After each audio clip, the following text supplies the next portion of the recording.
हर हर महादेव, कैसे हैं आप सब। आई होप आपने मेरा पिछला वीडियो देखा होगा बिटकॉइन का और एनालिसिस का।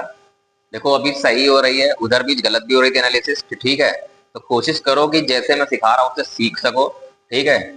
पैसे के चक्कर में मत पड़ना, सीखने में पहले फोकस करो। जैसे हर फील्ड में करियर में समय देते हो, बार बार बोलता हूँ, उसमें भी यहाँ भी तुम्हें समय देना पड़ेगा, कम से कम 1.5-2 साल का। उसके बाद शायद कुछ, उसके बाद तुम्हें दिखने लगेगा कि ग्रो हो रहे हो कि नहीं हो रहे हो। तो क्या तुम्हें इस फील्ड में पैसे के लिए अगर सिखाओगे तो नहीं हो पाएगा। मेहनत करोगे भाई, सक्सेस रेट, बड़ा ड्रीम रखना है, सक्सेस रेट तुम्हें वही मिलने वाला है, ठीक है। मेहनत करोगे तो ही उन 5-10% लोगों में आ पाओगे, ठीक है। तो चलो अब देखते हैं। अभी यहाँ से अभी ये निफ्टी का चार्ट लगा हुआ है, ये नीचे गिफ्ट निफ्टी देखो, आधा परसेंट प्लस है, 800 के आसपास दिखा रहा। लेकिन चलो अभी इसको देखते हैं हम लोग। अब निफ्टी में मैंने एक ट्रेंड लाइन खींच रखी पहले से, क्योंकि एनालिसिस में वीडियो बहुत लंबी हो जाती है। तो अगर आप लोग का कोई सुझाव हो तो आप मुझे कमेंट में बताएं। अगर वीडियो अच्छी लगे तो लाइक और शेयर, अगर आपको सीखने को मिल रहा है, कुछ समझ में आए तो जरूर उसको शेयर करें। चलिए देखते हैं पहले इसको। अब देखिए मंडे के लिए क्या है। अब सारी ट्रेड डील वगैरह हो चुकी है, तो मंडे को अब मूव जो होगा वो क्लियरली होगा, ठीक है। अब देखो यहां से अगर ब्रेकआउट आया तो ये मूव कर सकता है। अब समझो, अब मंडे को तुम्हें करना क्या है। मंडे के लिए तुम समझ लो पहले कि मंडे में तुम्हें देखना क्या है कि भैया, मान लीजिए फ्लैट खुलता है, मान लीजिए यही फ्लैट खुलता है, मान के चलिए यहाँ फ्लैट खुल जाता है, मंडे को यही निफ्टी का चार्ट फ्लैट खुलता है। तो हम क्या करेंगे, हम वेट करेंगे। अगर यहाँ थोड़ी देर रुक के ये क्या करें, मैं यहाँ लिख दे रहा हूँ। अगर मेरी कोशिश क्या होगी, अगर ये 25,720 को निकालेगा तो फिर मैं एंट्री प्लान को, ज्यादा बड़े टारगेट नहीं मिलेंगे क्योंकि मंडे को हो सकता है वोल्टिलिटी क्रिएट करे। तो ये व्यू है, देखो एसएल लगा के रखेंगे 700 का, 20 पॉइंट का एसएल रहेगा। ये मतलब नियम बना के अगर करोगे 1:2 टारगेट रिवर्स रिवार्ड रखोगे तो ही कर पाओगे बिजनेस तरीके। अगर इसको बिजनेस तरीके नहीं कर रहे हो, चाहे 10 साल से कर रहे हो, 20 साल से, कुछ नहीं कर पाओगे। तो कोशिश करो, अगर तब भी तुम्हें 1-2 साल तो लगने वाले हैं, तो मेहनत करो। तो इधर देखो, अब 780 के पास तक जा सकता है, लेकिन कोशिश इसको करना ब्रेक डाउन करके, पहले 750 का टारगेट रख लो, फिर 780 ट्रेल करते हुए चलो, ठीक है। जैसे ही 1:2 मिले, कोशिश करो कि फ्यूचर्स निफ्टी में कर सकते हो। अभी तो शायद एसटीटी बढ़ गया है, तो शायद फ्यूचर्स महंगे हो चुके हैं, ऑप्शन भी थोड़े से महंगे हुए 50% एसटीटी चार्जेस। लेकिन कोशिश ये करो, अगर नहीं नॉलेज है तो ऑप्शन ट्रेडिंग में मत घुसो, सीधे फ्यूचर्स करो, इक्विटी मार्केट में घुसो, कैश मार्केट में। फिर अगर तुम्हारे मंथली प्रॉफिट बन रहे हैं तो यहाँ पे आना। अब देखो, अब मान लो इसको निकालता है तो 25,830, एक बार हो सकता है जो ये 26,000 के ऊपर का लेवल जो दिख रहा है यहाँ पे, इसको टेस्ट कर सकता है। ये वीकली चार्ट पे अभी हमने 15 मिनट का मैंने बताया कि मंडे को किस तरह करेंगे, ठीक है। पहले मंडे को बताते, फिर वीकली चार्ट पे पूरा हफ्ते का देखेंगे हम लोग, ठीक है। ये मंडे के लिए हो गया।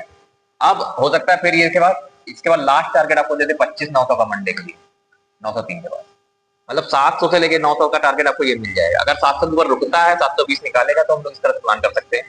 अब मान लो कि ये थोड़ा बहुत गैप अप खुले, तब भी यही प्लान रहेगा कि डिप लगा के बाय ऑन डिप करेंगे हम लोग। बाय ऑन डिप का मतलब अगर गैप अप थोड़ा सा खुलता है और गिरता है, तो अगर वहां पे कोई सपोर्ट से बाउंस आता है या तो सेकंड प्राइस दिखा रखा है, ये सारे चीजें अगर देख रखी है, वीडियोस पड़ी हुई है फेसबुक पे, यूट्यूब पे जाके सिस्टमेटिक वे में यूट्यूब में देख सकते हो, ठीक है। अगर मान लो किसी को सीखना है ऑनलाइन ऑफलाइन, तो मैं ट्रेड पॉइंट इंस्टीट्यूट में प्रयागराज से सिखाता भी हूँ, आप आ सकते हैं, ठीक है। नहीं सीखना है, नहीं पैसा है, तो ऑनलाइन भी सीखो भाई देख के, ठीक है। कोशिश करो, मैं प्रयागराज में सिखाता हूँ ऑनलाइन, अपने दोनों बैचेस आपको मिल जाएंगे। अब देखो यहां से यहां तक निकल रहा है।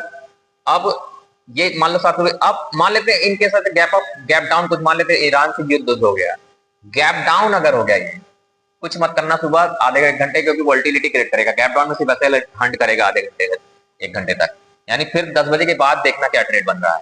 10 बजे के बाद अगर 700 को निकालता है तो देखेंगे, फिर उसी तरफ सेम प्लान रहेगा। इनकेस गैप डाउन खुलने के बाद मान लो अमेरिका और ईरान के बीच तनाव नहीं हुआ, तो ग्लोबल नजर बना के रखो 2 दिन तक। नहीं होता है, अगर फ्लैट और गैप अप खुलता है तो buy on dip, gap down खुलता है तो शुरू के आधे घंटे छोड़ देना, ठीक है। कुछ भी फिर वोल्टिलिटी यहीं पे क्रॉस करके फिर रह जाएगा।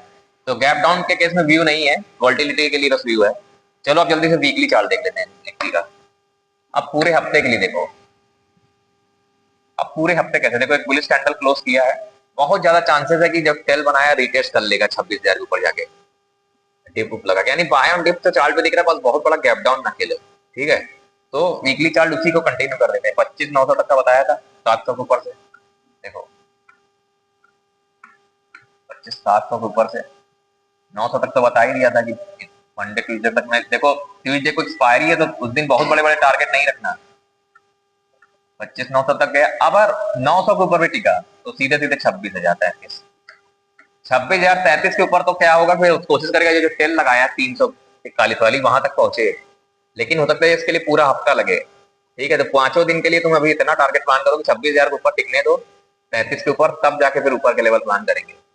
अभी के लिए रुक जाते हैं क्योंकि पता नहीं अभी ग्लोबल न्यूज किस तरह की है, इतना ही रखते हैं। चलो वीकली चार्ट है तो 26,000 एक टारगेट और दे देते हैं,